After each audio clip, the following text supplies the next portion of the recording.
এত রকম বাটা খেয়েছি, কিন্তু এই বাটাটার মতো টেস্ট আমি সত্যি কোথাও পাইনি। তোমরা অবশ্যই বাড়িতে একবার করে দেখো, দারুণ লাগে। এখানে আমি কড়াইতে কিছুটা পরিমাণে সরষের তেল নিয়ে নিলাম। এই রান্নাটা সরষের তেলই ভালো লাগবে। দিয়ে দিলাম পেঁয়াজ কুচি, কয়েক কোয়া রসুন আর দুটো লঙ্কা দিয়ে ভালো করে একটু নাড়ি চাড়িয়ে নিচ্ছি। এবার এর মধ্যে দিয়ে দেবো মুঠোখানি চিনেবাদাম, দিয়ে ভালো করে একটু লালচে লালচে, হালকা লালচে লালচে করে ভেজে নেব।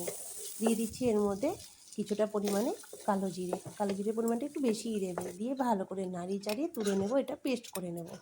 এর মধ্যে দিয়ে দেব কিছুটা বেশি পরিমাণে ধনে পাতা, পরিমাণ মতো লবণ দিয়ে ভালো করে পেস্ট করে নেব।